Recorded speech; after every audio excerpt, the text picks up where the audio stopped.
আমি একবার একটা মোবাইল হারাইছি হুজুর। আমি সবে কদরের রাত্রে মসজিদে যাব, রিক্সায় উঠছি, পেছন দিক থেকে ঢুইকা, হুজুর তো পকেট আবার বড় থাকে, পকেটে হাত দিয়া মোবাইলটা নিয়ে গেছি।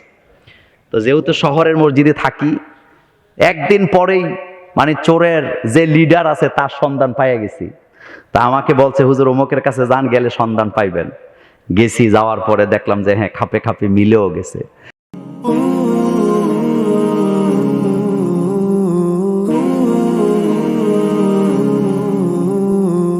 আল্লাহ বললেন, মহিলারা যখন ঘর থেকে বের হবে, ঘরের পরিবেশ নিয়ে যাবে। তার মানেটা কি?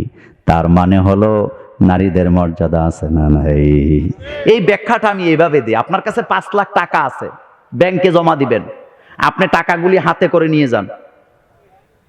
হাতে করে ব্যাংকে নিয়ে যান না ব্যাগে করে নিয়ে যান?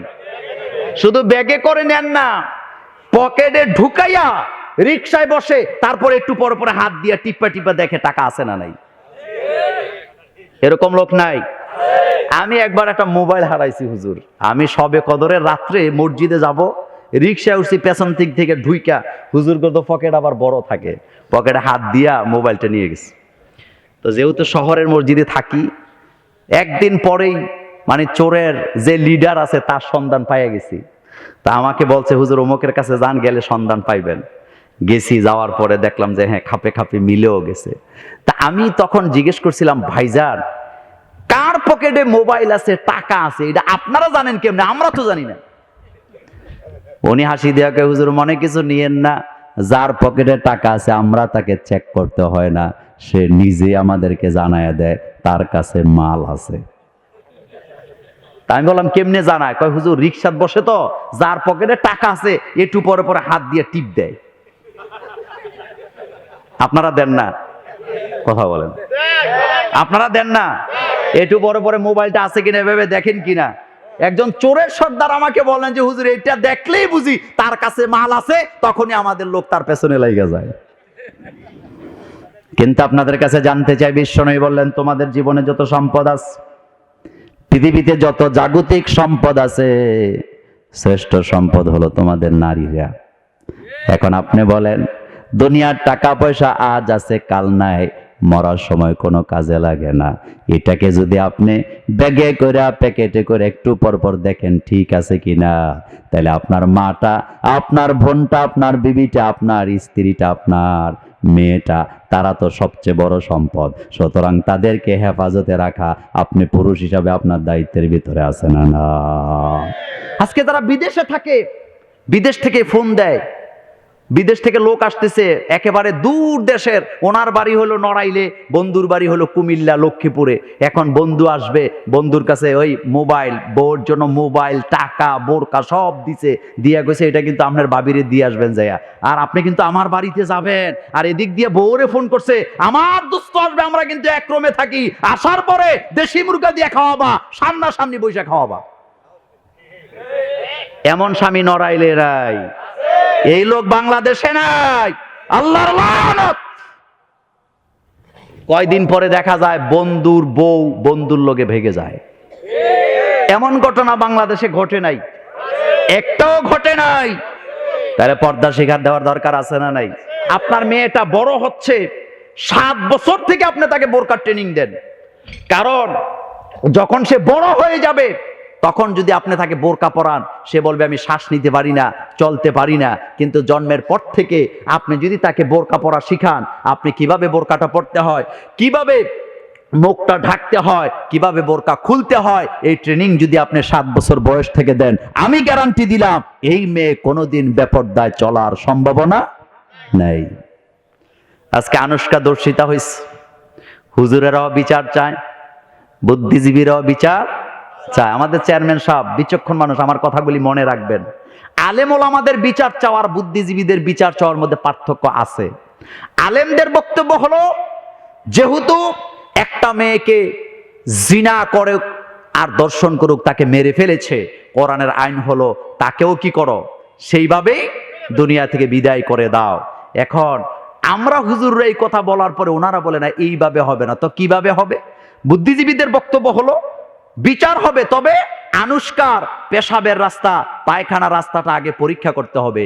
একেবারে কি বলে নিখুঁতভাবে পরীক্ষা করে একটা রিপোর্ট দিতে হবে, তার পেশাবের রাস্তায় কয়টা দাগ ছিল, তার পায়খানার রাস্তায় কয়টা দাগ ছিল, এরপরে কি দিয়ে এই দাগ করছে, কি দিয়ে তাকে ইনজুর্ড করা হয়েছে। আচ্ছা, আপনাদের কাছে জানতে চাই, একজন মেয়ে মরে গেছে, তার পেশাবের রাস্তা, পায়খানা রাস্তা নিয়ে বিশ্লেষণ করা, এটা কি মানবতা না অমানবিক? এত আস্তে বললেন কেন? এত আস্তে বললেন কেন?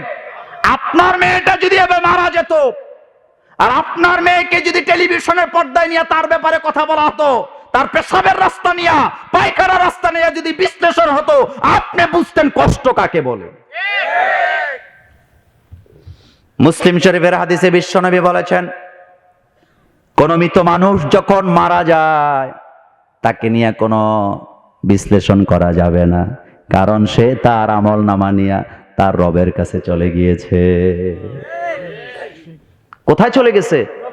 চেয়ারম্যান সাহেবের সমালোচনা হবে ততক্ষণ, উনি জিন্দা আছে যতক্ষণ, কিন্তু উনি যখন মরে যাবেন, ইসলাম আপনাকে অধিকার দেয় না যে ওনার আমল নামা নিয়ে আপনি ঘাটাঘাটি করবেন।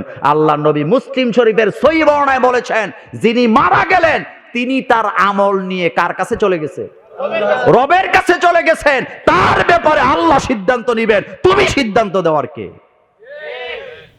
বিশ্বনবী দাঁড়িয়ে আছেন,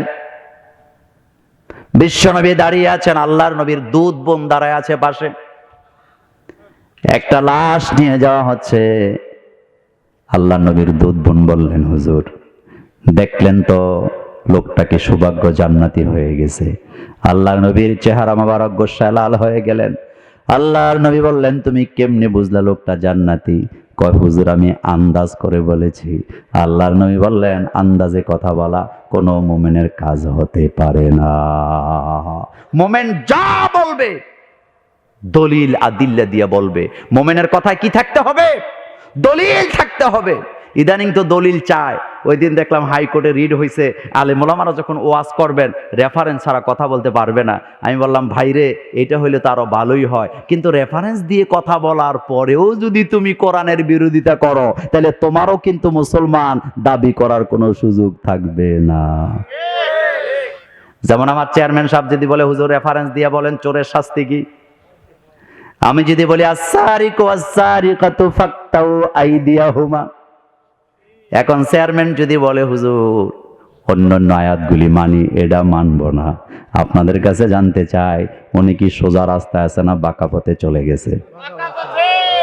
বাইরে হুজুর গুলোকে টাক্কর দিও না, কারণ দিলে মরবা। ডাইনে গেলেও পেছে পড়বা, বামে গেলেও পেছে পড়বা।